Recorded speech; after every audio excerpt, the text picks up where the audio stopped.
오늘 본문 레위기 22장 통해서 하나님이 기뻐 받으시는 예물이라는 제목으로 말씀 은혜를 나누겠습니다.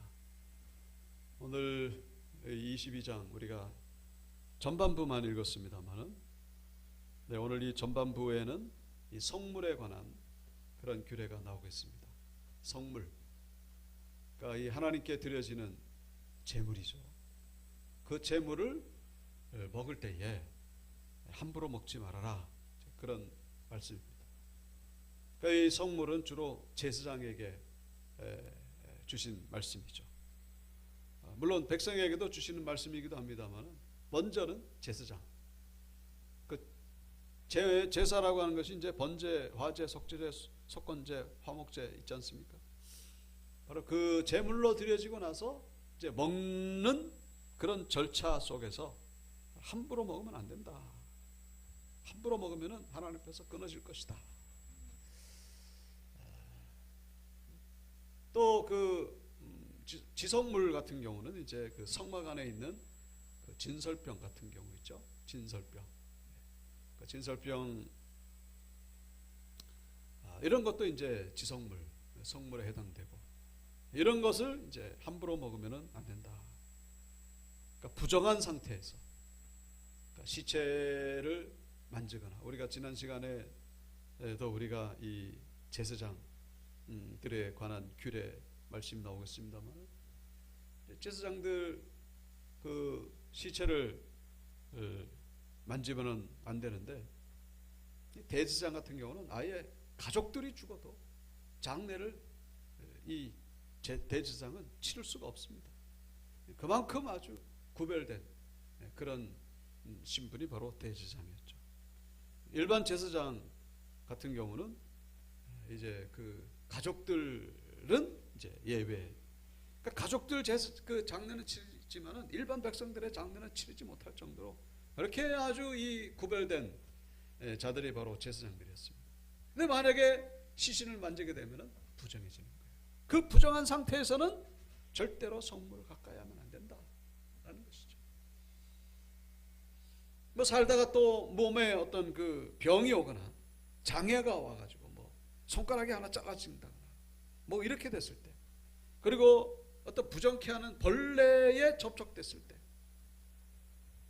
뭐 이런 상태에서는 절대로 하나님의 이 그 성물을 접근해서는 안 된다는 것을 본문은 말씀해 주고 있습니다. 그 음식과 관련된 것이죠. 우리가 이 음식과 관련된 규례는 이미 레위기 11장에 나오고 있습니다. 레위기 11장, 젓가락장이라고 우리가 부른다고 말씀을 드렸죠. 11, 11장. 그래서 거기는 이제 먹을 수 있는 음식, 먹을 수 없는 음식, 정한 음식, 부정한 음식. 자, 그러니까 이 11장은 그냥 온통 이스라엘 백성들에게 주시는 말씀이죠. 그런데 오늘 본문은 특별히 누구? 바로 이 제사장들, 대제사장들에게 주시는 말씀입니다. 지난 시간에도 그런 말씀 나눴습니다만은, 특별히 대제사장들에게 따로 이런 규례의 말씀을 하려 하는 이유는 뭡니까? 이 제사장들의 그 위치가 너무나 중요하기 때문에. 그래서 어떤 비유를 들었습니까? 마치 그 의사가 수술하러 들어갈 때에 그 온통 몸을 좀 소독하는 것처럼, 우리 일반인들도 그냥 위생적으로 살아야 됩니다만은 그 수술하기 직전의 의사와는 비교할 수가 없는 것이죠. 근데 그 정도로 아주 철저하게 소독을 해야 되는 것처럼 제사장들도 하나님 앞에서 이 거룩함, 이 구별된 삶이 일반인들과는 다른 차원의 그런 수준을 오늘 본문을 통해서 요구하고 있음을 우리가 묵상해 볼 수가 있는 것이죠. 그래서 이 음식이라고 하는 것은 참 이 삶에 아주 지대한 영향을 미치는 것을 우리가 볼 수가 있습니다. 음식과 사람은 뗄래야 뗄 수가 없죠. 그 생존을 위해서도 그렇고, 그리고 이 어떤 음식을 먹느냐에 따라 가지고 그 사람의 성격이 변하고 민족성이 변하고 하는 그런 논문들이 참 주변에서 쉽게 찾아볼 수가 있습니다. 오래전에 그 영국의 의학 잡지에 나온 그런 기사입니다만은, 아프리카의 그 마사이족 들어보셨을 거예요. 마사이족. 마사이족하고 그 옆에 사는 키쿠유족이라고 있었습니다. 키쿠유족, 마사이족과 키쿠유족이 서로 접경 지역에 이렇게 맞대고 살았는데, 이 마사이족은 육식을 먹습니다. 육식. 피도 그냥 얼마나 잘 먹는지 몰라요. 그런데 키쿠유족은 아주 절대적으로 채식을 하는 그런 부족이었어요. 근데 어느 날 전쟁이 벌어졌는데 이 마사이족에게 완전히 초토화가 됩니다. 그래서 키쿠유족이 도망을 가죠. 여성들을 다 뺏기고 재산을 뺏기고 살아남은 자들이 저기 정글 깊숙한 곳에 도망가가지고 거기서 이제 모여가지고 회의를 벌이는 것이죠. 우리가 왜 졌을까? 왜 졌을까? 근데 거기서 어떤 원로가 그런 얘기를 합니다. 우리도 이제는 채식 이 음식을 버리고 마사이족처럼 우리가 육식을 해야 우리가 이길 수 있다. 그런 제안을 하는데 모두가 다 동의를 합니다. 그래서 그때부터 이제 채식을 버리고, 물론 채식도 합니다만 이제 육식 위주로 식사를 하기 시작한 것이죠. 그래서 시간이 지나고 나서 다시 전쟁이 붙었는데 이 키쿠유족이 결국은 마사이족을 이겨버리고 그 아프리카 중부 지역에서 패권을 차지했다고 하는 그런 일화가 나오는 것을 볼 수가 있습니다. 이 참 우연의 일치라고 볼 수 없는 것이, 이 음식이 성격에 미치는 영향에 관한 논문도 너무나 쉽게 찾아올 수 있을 뿐만 아니라 우리 요즘 청소년들 얼마나 참 급하고 얼마나 참 이상한 행동을 하는지, 여러분 그 음식에, 인스턴트 음식이 그런 결과를 낳았다라고 하는데 많은 사람들이 동의를 하고 있어요. 그 먹는 음식이 그렇게 중요하다는 것을 알 수가 있는 것이죠. 오늘 본문의 음식에 대해서 말씀하고 있습니다. 그런데 우리가 오해하지 마실 것은 이 성물을 먹으면 사람이 거룩해지냐? 그건 아닙니다. 그 성물을 먹었다 그래가지고 제사 드렸을 때에 그 성물을 먹어가지고 화학적인 어떤 변화가 나에게 어떤 거룩함을 변화시키는 힘을 가져다 주는 그런 것이 아니라 거꾸로예요. 거꾸로. 그러니까 이 성물을 먹을 자격이 되기를 위해서 우리는 거룩하게 살아가야 된다. 그거를 말씀하고 있는 것이죠. 성물을 함부로 먹으면 안 되고 먹을 자격이 되는 사람이 먹어야 된다. 우리가 성찬식을 할 때도 고린도서에 그런 말씀이 나옵니다만은, 누구든지 자기를 돌아본 후에, 자기를 살펴본 후에 그 다음에 이것을, 이 떡을 먹고 이 잔을 마실지니라, 그런 말씀이 나옵니다. 함부로 이것을 먹으면 주의 몸을 범하는 것이니라. 자격이 되고 거룩해, 이제 내가 먹어도 되겠구나, 그런 모습이 될 때에, 그렇지 않은 영적 상태에서는 먹지 말라, 그런 얘기죠. 그것을 먹어가지고 거룩해지는 게 아니라 그것을 먹기 위해서 거룩하게 살아라, 그 얘기를 말씀하고 있는 것입니다. 오늘 성물을 함부로 먹으면 안 된다는 거예요. 그래서 원래 우리 사람은 채식으로 이렇게 살아갈 수 있도록 이렇게 만들어진 존재죠. 그래서 이제 성경에도 채소를 먹으며 사랑하는 것이 살찐 소를 먹으며 서로 미워하는 것보다 나아. 채소를 먹으며 사랑하는 것이 살찐 소를 먹으며 서로 미워하는 것보다 나으니라. 채소를 먹으면 사랑하게 된다, 이제 그런 의미보다도 이제 원래 하나님께서 이 채식으로 우리를 만드셨다는 거예요. 그래서 창세기 1장 29절에 내가 너희에게 먹을 거리를 주는데 씨 맺는 채소, 씨 가진 열매 맺는 모든 나무를 너희에게 주노니. 아시죠? 우리가 언제부터 고기를 먹게 됐습니까? 노아 홍수 심판 끝나고 나서, 그때부터. 그러니까 원래 인간은 초식 동물처럼, 육식 동물도 없어요. 그때는 모든 이 존재는 다 채식으로 그렇게 살게 돼 있었는데, 이제 이 범죄하고 나서 이렇게 육식을 하게 된 것이죠. 그런데 제가 말씀드린 거는, 다시 한번 말씀드립니다, 이게 뭐 육식이 좋냐 채식이 좋냐 그걸 말씀드린 게 아닙니다. 채식주의자들을 제가 뭐 옹호하고 그런 게 절대로 아니에요. 사람이 입으로 들어가는 것이 사람을 더럽게 하는 것이 아니라 입에서 나오는 것이 더럽게 한다고 지금 분명히 말씀하셨죠. 육식도 하고 채식도 하고 다 하는데, 중요한 것은 우리가 하나님 앞에서 거룩한 자로 살아가야 된다. 하나님의 성물 앞에 우리가 그것을 먹을 수 있는 자격이 되는 그런 심령으로 살아가야 된다라는 것을 본문은 말씀해주고 있다는 것입니다. 그러니까 진설병을 먹는다 그래가지고 거룩해지는 것도 아니고, 화목제물을 먹는다 그래가지고 사람이 저절로 거룩해지는 것이 아니고, 그것을 먹을 수 있는 자격이 되기를 위해서 늘 힘써야 된다, 그런 얘기죠. 그래서 우리가 참 이 거룩한 삶을 살아야 되는데, 여러분, 우리 성도의 정체성은 바로 거룩함이죠. 거룩한 무리, 성도. 거룩한 무리가 바로 성도입니다. 그래서 우리가 성도가 되기 위해서 우리가 한 가지 우리가 제안 드리고 싶은 것은 바로 우리가 교회 밥을 먹어야 된다라는 것입니다. 밥이죠. 음식. 교회 밥. 우리가 그 병원 밥을 먹으면은 사람이 좀 뭔가 좀 힘이 없고 그런 경우가 있죠. 군대 밥을 먹으면 또 군대 밥을 먹은 사람답게 그런 분위기를 띠게 됩니다.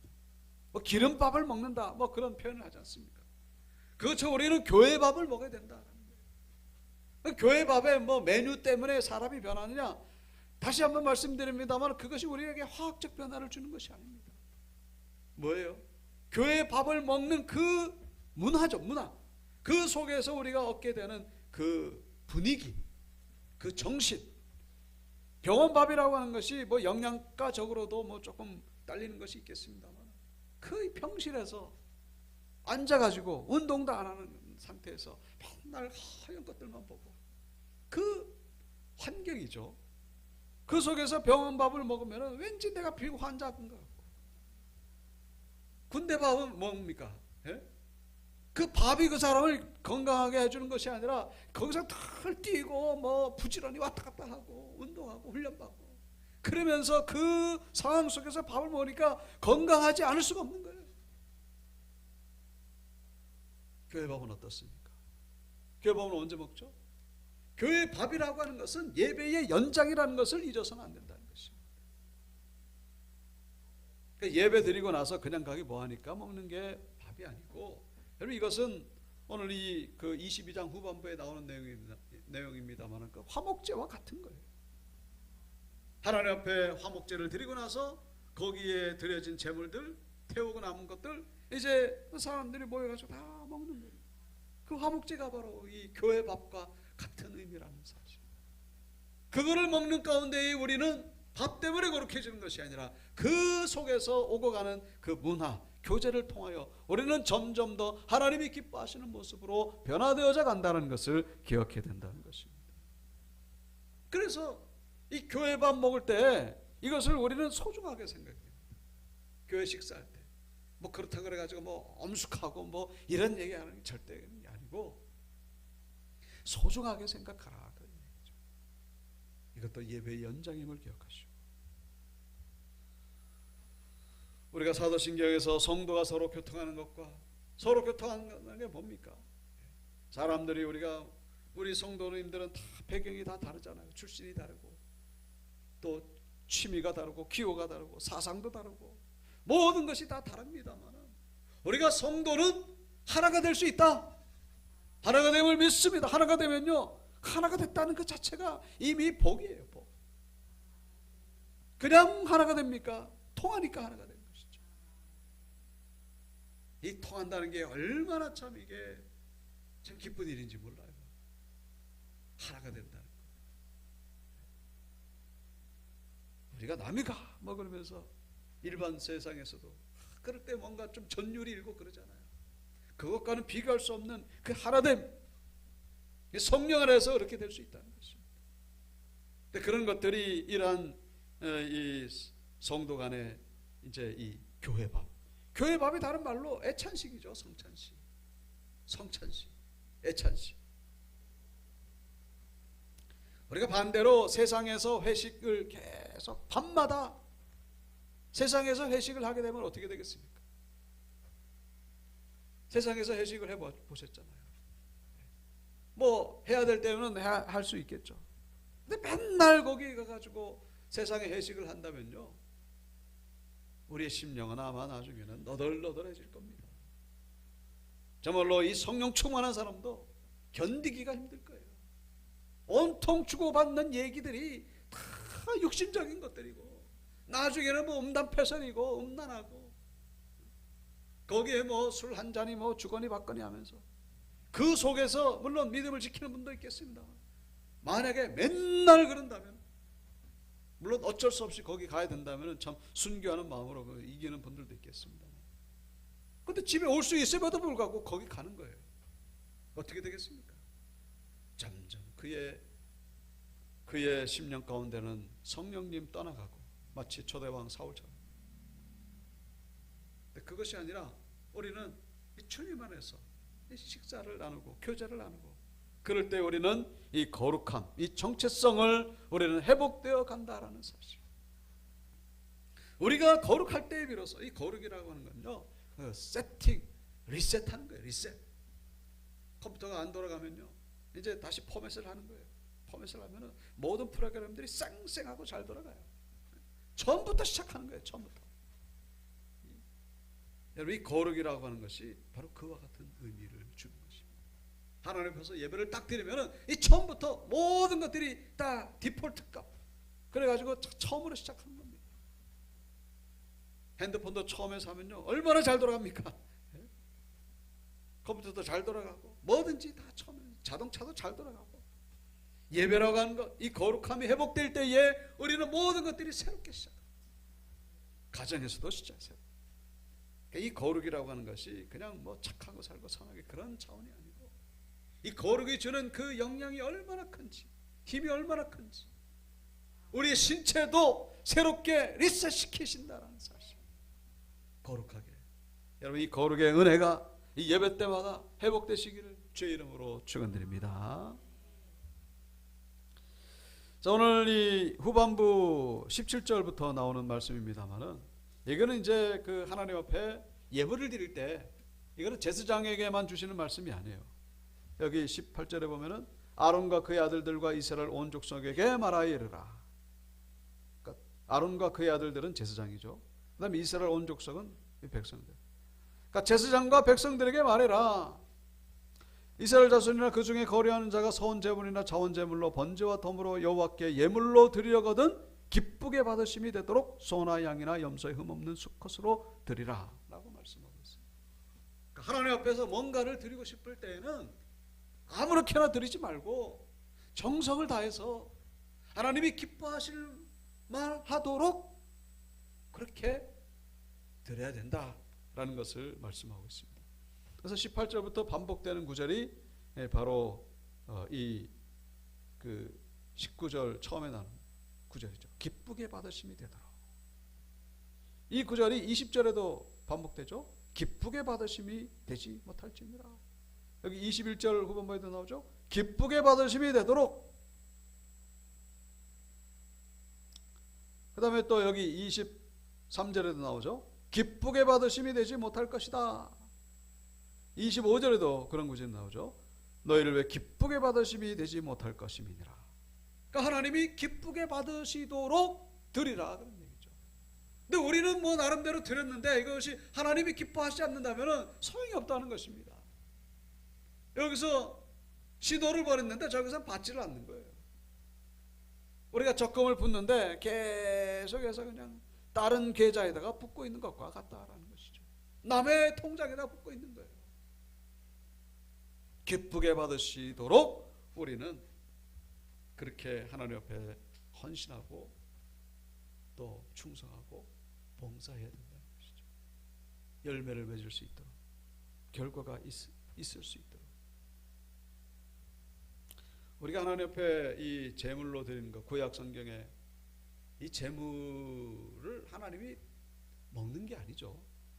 하나님이 드시겠습니까? 뭐 진설병을 그걸 뭐 하나님이 드시겠습니까? 유교의 제사는 뭐 귀신이 와가지고 그걸 먹는다고 하는 그런 얘기가 있습니다만, 그래가지고 그 음식에 뭐 영양가가 뭐 싹 빠지고 뭐 그런 얘기가 있습니다만, 여러분이 구약의 제사 제물은 하나님이 드시는 게 아니에요. 바로 그 제물은 곧 제물을 드리는 바로 그 사람을 얘기합니다. 제물과 양을 드렸잖아요. 그 양이 곧 양을 드린 사람과 이 동일시 하는 것이 바로 이 구약 성경의 말씀입니다. 바로 그 양이 곧 그 사람이에요. 그 양을 드릴 때에 아무렇게나 드리지 말고, 뭐 발톱 하나가 없고 귀가 하나가 없고, 그렇게 되면은 여러분 선물을 만약에 누군가 받으면은 다른 거 좋은 거 드릴 수 있는데 그런 거 드리면은 그거 좋아할 사람 없죠. 하나님도 마찬가지예요. 인격을 가지신 하나님.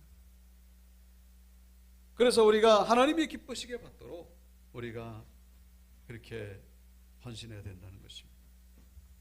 인도에서 선교하시던 어떤 여성 교사님이 늘 전도하던 그런 어떤 여성분이 있었어요. 그분이 이제 그 힌두교 여성분인데 계속 전도를 해도 이제 뭐 계속 거절하죠. 근데 어느 날 이 여성분이 아기 둘을 안고 어디론가 갑니다. 근데 자기 두 아들인데 하나는 아주 그냥 얼마나 예쁘게 생겼는지 아주 건강하게 눈이 똘망똘망하고, 근데 한 애는 침을 질질 흘리고 애가 병들었어요. 그러니까 정신병이 들었는지. 근데 두 아들을 이렇게 데리고 가는데 그 선교사님 묻습니다. 어딜 가십니까? 제가 믿는 신에게 이 아이를 제물로 바치기 위해서 강으로 간다는 거예요. 깜짝 놀래가지고, 아니 절대로 그러면 안 됩니다. 옛날에 있었던 일이죠. 뭐 아무리 뭐 말려내도 소용이 없죠. 거기에는 그런 일들이 비일비재했다는 것이죠. 그래서 결국 말리지를 못하고 며칠 뒤에 보니까 결국 한 아이만 데리고 있는 것을 보게 됩니다. 근데 놀라운 것은 그 두 아이 가운데 신에게 드렸던 아이가 건강한 아이였다. 이 여성분이 데리고 있는 아이가 그 침을 질질 흘리는 그 아이를 그냥 계속 데리고 있는 거예요. 알고 봤더니 그 건강한 아이를. 그래가지고 이 선교사님이 물었다는 거죠. 아니 그 예쁜 아이를, 그 아이를 드렸습니까? 그랬더니 이 여성이 아주 정색을 하면서 그런 얘기를 하더라는 것이죠.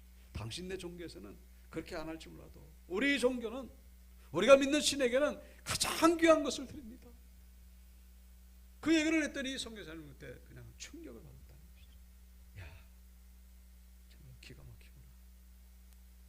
그러니까 좋은 의미의 기가 막힌 것도 있고 말도 안 되는 기가 막히는 것도 있고, 이 적절한 비유가 안 될 수 있겠습니다만 어떻게 그 사랑을 드립니까? 그것이 아니라면은 참 우리가 뭔가 좀 새겨볼 그런 부분이 있지 않나 우리가 생각해 볼 수가 있죠. 저 이방 종교에서도 그런 정성을 가지고 참 신앙생활을 하는데 온 우주 만물을 창조해 진짜 우리에게 가장 그 우상이 도대체 그 사람에게 뭘 줬습니까? 아무것도 안 줘도 그 귀신에게 아무것도 그냥 허공에다가 하는 건데 그렇게 그냥 정성을 바치는데 우리는 얼마나 진정 살아계신 하나님께 받은 것이 얼마나 많습니까? 우리의 생명을, 우리가 생명을 받았고 우리 육신을 받았고 우리 가족을 받았고, 여러분 우리 사는 모든 것들이 다 하나님의 은혜가 아닌 것은 우리가 어떻게 살 수 있습니까? 아멘이십니까? 믿습니까? 하나님의 은혜가 아닌 것은 우리는 한순간도 살아갈 수 없어요. 그게 정상적인 건강한 신앙인의 고백인 것이죠. 믿는 사람들은 뭐 절대로 그거 동의를 못합니다. 여러분 우리가 숨 쉬는 것도 이게 하나님의 은혜잖아요. 숨 쉬는 것. 심장이 맥박이 뛰어줘야 우리가 살아가잖아요. 오늘까지 건강하게 살던 분도 갑자기 내일 아침 하면서 뭐 그런 일들이 주변에 얼마나 많습니까? 내일 일을 모르는 거예요. 내 의지대로 내 마음대로 우리가 살아갈 수 있습니까? 그거는 겪어봐야 하는 거예요. 건강할 때는 잘 몰라요. 이 지구가 저절로 돌아가고 있습니까? 이 온 우주 만물이 저절로 돌아가고 있습니까? 그걸 생각하면 하나님이 얼마나 참 자비가 크신지, 얼마나 많은 사람들이 하나님을 대적하고 하나님을 욕하고 하나님을 이름을 조롱하고 모독하고, 그럼에도 불구하고 우주는 여전히 돌아갑니다. 다만 그 심판 날은 그냥 계속 다가오고 있을 뿐이죠. 우리가 요즘 새벽 예배 때 나눈 말씀 가운데 하나가 바로 청지기. 우리는 하나님 앞에 청지기로 부름받는 거예요. 청지기는 뭡니까? 자기 것 없고 다 주인 것이죠. 그래서 주인 것을 잘 관리하면은 주인에게 상급을 받게 되는 자가 바로 청지기인 것입니다. 그래서 우리가 청지기로 살아갈 때에 비로소 삶의 명분이 생기는 거예요. 그게 아니면은 얼마나 참이 추해지는지 몰라요. 얼마나 사람은 욕심을 가질 수밖에 없어요. 교만할 수밖에 없고, 청지기 사명이 회복될 때에 그때서야 비로소 이제 눈동자가 비로소 떠지는 것이죠. 표정이 정상이 되는 거예요. 표정이 정상이 되는 겁니다. 청지기가 아니니까 이제 온통 얼굴에 욕심이 덕지덕지 차 있는 것처럼 보이는 것이고, 사람이 그렇게 차가워 보이고 냉정해 보이고. 오늘 우리가 좀 다시 한번 하나님이 기뻐 받으시는 인생, 그런 인생을 살아가시는 모두가 되시길 주의 이름으로 축원드립니다. 오늘 말씀의 주제는 거룩과 감사예요. 거룩과 감사. 그래서 이 신앙으로 하나님께 기쁨을 드리시는, 기쁘게 받으시는 우리 인생이 되기를 위해서 살아가시는 저와 여러분들 다 되시기를 주의 이름으로 축원드립니다.